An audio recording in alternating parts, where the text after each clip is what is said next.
Greetings, hotel, and all that good stuff. All right, yeah. Hey, I've been just chilling, looking at all this stuff I've been putting out there for everybody. I want you to know that this stuff is coming from God, straight through me to you from God. I say a lot of bizarre stuff, I'm sure. Things I don't even want to say sometimes, but that spirit be inside of me and it just say it. So understand that the most important thing that you're going to have to deal with is the fact that I am nothing but a speaker, and the energy that comes through me is coming from the person that's controlling the music that's being pushed through the speaker, and that's your universal creator.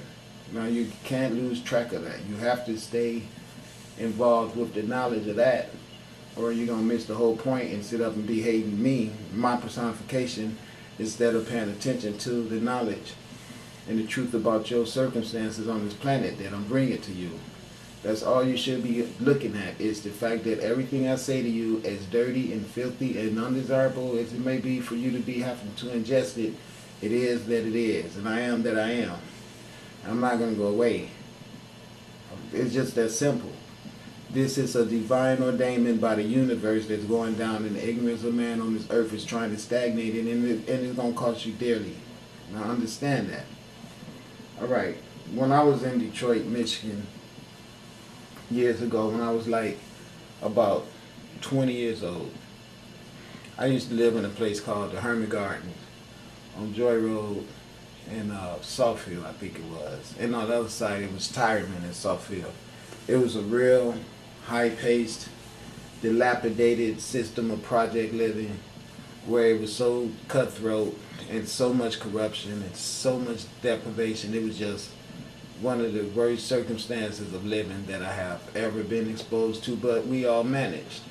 Being the crafty, brilliant people that we are, with hopes and dreams of tomorrow being better, we all just got through with what little portions and rations we had and did our best. And a lot of times we were victimized by a corrupt society that made us target each other as being the cause of our decadence without having knowledge.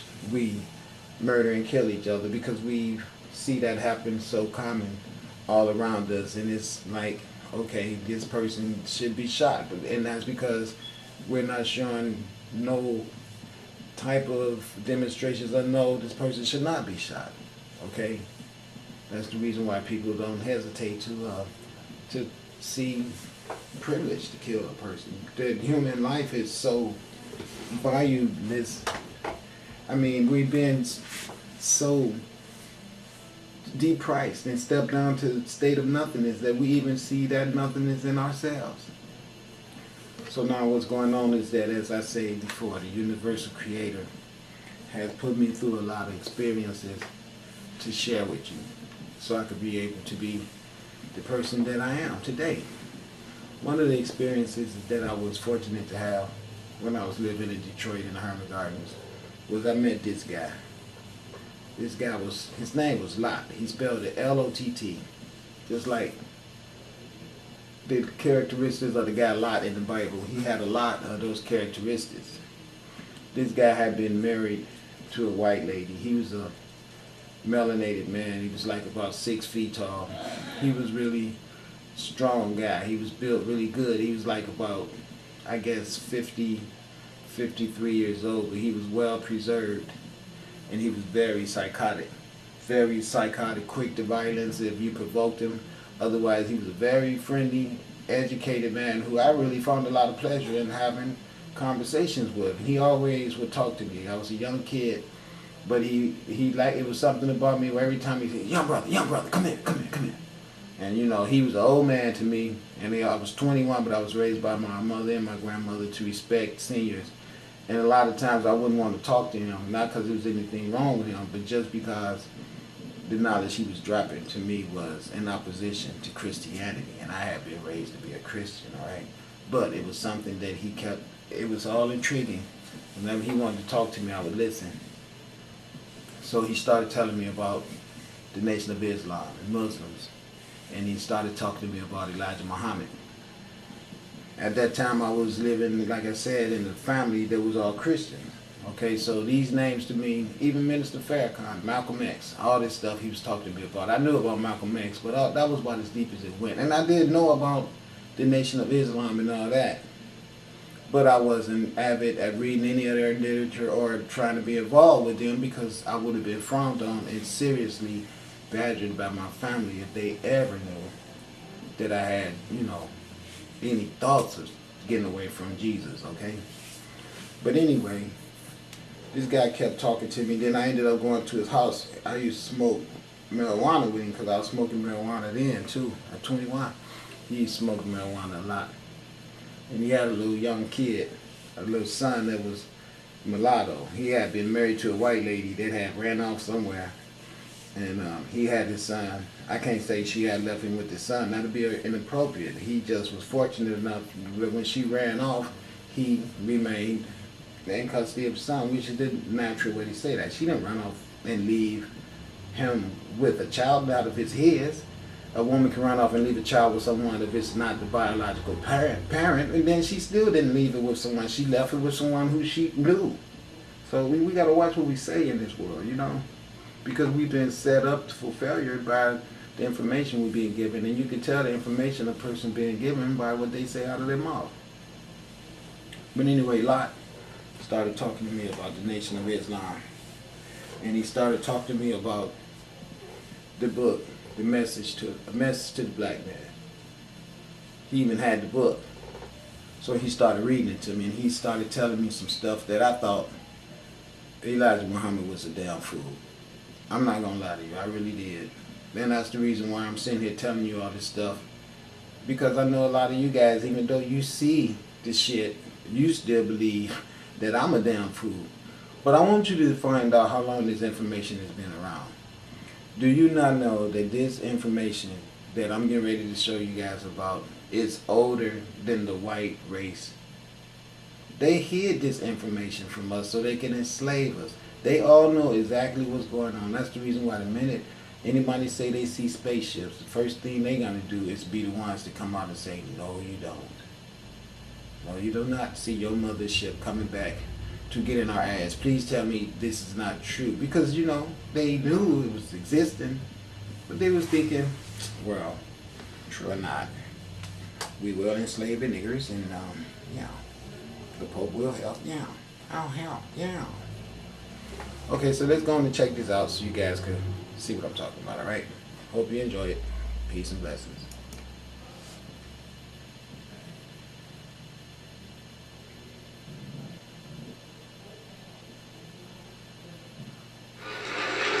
Elijah Muhammad told us that Farad Muhammad came, as it is written of him, without observation. I want to point out, you see the X in there? I thought that was really, really beautiful to see that in there. Because, this is, well, I won't stagnate. Let's keep going. As a thief in the night.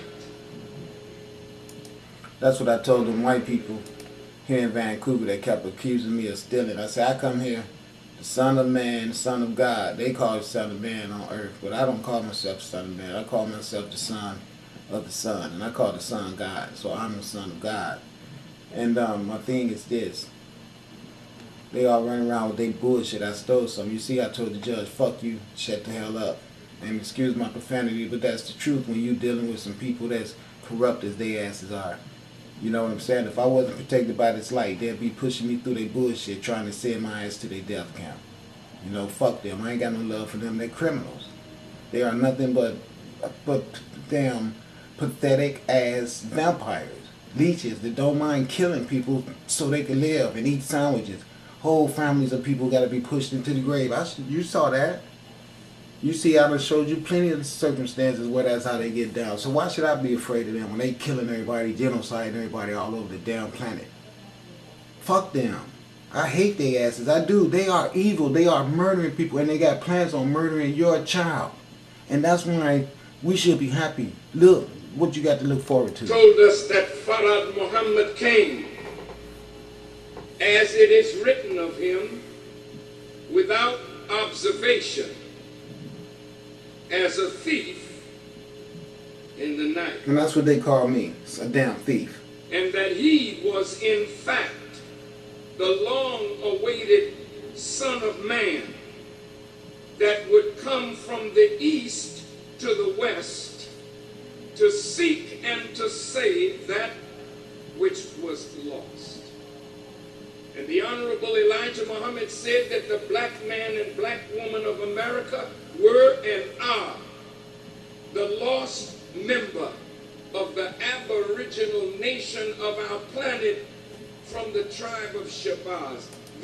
And that's the reason why, if you open your freaking eyes and look around America, you will see the same structures that were built and erected in the worship of the sun that you see all up and down the Nile Valley. I keep trying to tell people that. You sitting your dumb ass on there, even now the Pope talking about Latinos and Hispanics. See, they want your ass to try to stay with that Vatican poison bullshit. And then all y'all get together and murder all us off the planet. But you know what's going to happen? All y'all asses is going to get incinerated together. Because this is our planet. And you bastards, I don't care how much murder you have done already, that bullshit is stopping. And that's all too. And the people who has been involved with all this murdering, your ass is going to answer to the light. So you stupid ass Hispanics and you Latinos out there that's going to listen to the Pope when he give you that bullshit. Yeah, we shall remain Catholic with us because after all, we couldn't remain Catholic without your support, and we need your support so we can stay in office. That's the reason why y'all asses is going to be targeted to go down right with all that Vatican bullshit, because all of y'all asses want to be Catholics, and that's the reason y'all hate on black people, because Catholics do. And you're too damn stupid to see that you are not no fucking Catholic. You was turned into a Catholic after your ass got invaded, raped, and slapped around and given a false religion to worship. And you still want to hold on to that shit. You just as bad as them dumbass people in the Christian churches. This man, Master Farad Muhammad, pointed out to the Honorable Elijah Muhammad a dreadful looking plane in the sky, a half a mile by a half a mile, a human-built planet on which were 1,500 little planes that were up there in fulfillment of... Well, I showed you guys that we got way more than 1,500 planes. Okay, I've showed you that. We have 1 billion planes. We have constellations of constellations. That's how we get down. Ezekiel's vision that you find in the book of Ezekiel, the first chapter, from the 1st to the 28th verses. When you go home, you read now. This is a scholarly teaching today. You must read, you must study, because every word that I say. Look at that. That's a cloud formation that somebody took a picture of. They made that in the sky. Now you've seen me get down with all those X's that the camera make for me. Oh, don't worry, before this is over with, we're going to go find all that. You ain't got to worry. I mean, you don't. Believe that. You will meet it shortly. Ezekiel had a vision of a wheel within a wheel, a cloud by day, and a pillar of fire by night. Farad Muhammad taught the Honorable Elijah Muhammad for 3 years and 4 months